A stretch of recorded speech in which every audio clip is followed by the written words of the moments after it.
તો ટોપ 9 ન્યૂઝની શરૂઆત કરીશું ગુજરાતના વરસાદના ટોપ 9 સમાચારથી।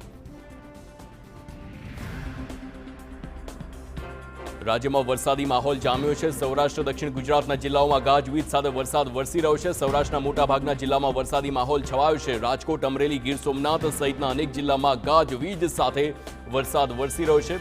રાજકોટ શહેરમાં પણ ધીમી ધારે વરસાદની શરૂઆત। કાલાવડ રોડ, જામનગર રોડ, માધાપર ચોકડી સહિતના વિસ્તારમાં વરસાદ પડ્યો।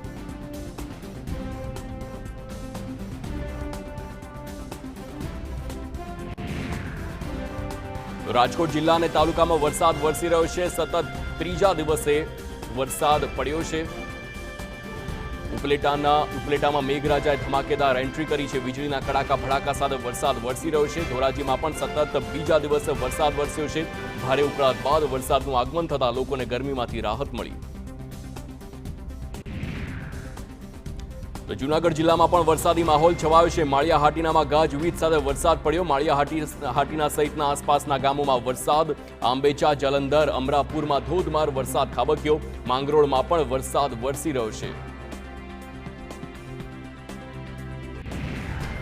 ગીર સોમનાથ જિલ્લામાં ધોધમાર વરસાદ વરસ્યો। વેરાવળ, તાલાલા, કોડીનાર અને સૂત્રાપાડામાં વરસાદ ખાબક્યો છે। ગીર ગઢડાના વિસ્તારોમાં પણ ધોધમાર વરસાદ છે। વેરાવળના માથાસુરિયા, લુંભા અને કોડીદ્રા ગામે વરસાદી માહોલ છવાયો છે। તો આંબળાસ ગામના રસ્તા પર પણ પાણી વહેતા થયા છે। માથાસુરિયા ગામે બોકડાઓમાં ધસમસતો પ્રવાહ જોવા મળી રહ્યો છે। સૂત્રાપાડાના બીજ, લાટી, બોલાસ સહિતના ગામોમાં વરસાદ।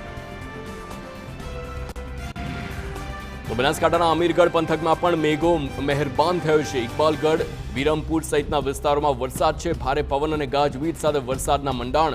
તો વરસાદના કારણે વિરમપુરમાં ખુલ્લામાં રાખેલું અનાજ પલળી ગયું। બનાસકાંઠાના અંબાજીમાં સતત બીજા દિવસે પણ વરસાદ। બપોર બાદ ગરમી અને ઉકળાટ બાદ આવી છે મેઘરાજાની સવારી। ધોધમાર વરસાદથી રસ્તા પર પાણી વહેતા થયા છે। તો અંબાજીમાં સતત બીજા દિવસે વરસાદ પડ્યો। રાજ્યમાં આગામી 4 દિવસ સાર્વત્રિક વરસાદી માહોલ છે। હવામાન વિભાગે આગાહી કરી છે કે મધ્ય ગુજરાતમાં સાયક્લોનિક સર્ક્યુલેશન સિસ્ટમ સક્રિય થઈ છે। 4 દિવસ ભારે વરસાદની આગાહી કરવામાં આવી છે। માછીમારોને દરિયો ન ખેડવા સૂચના આપવામાં આવી। દરિયાઈ વિસ્તારમાં 35 થી 45 કિલોમીટરની ઝડપે પવન ફૂંકાઈ શકે છે। ભાવનગરના પાલીતાણામાં પીપરડી 2 ગામમાં નવું બનાવેલું નાળું ધોવાયું છે। માત્ર સામાન્ય વરસાદમાં આરસીસીથી બનાવેલું નાળું ધોવાઈ ગયું છે। પંચાયત ઇરિગેશન વિભાગ દ્વારા ભ્રષ્ટાચાર અને એજન્સીની નબળી કામગીરીનો આક્ષેપ છે। આરસીસીના નાળા પર ઠેર ઠેર ખાડા છતાં તંત્ર નિંદ્રામાં।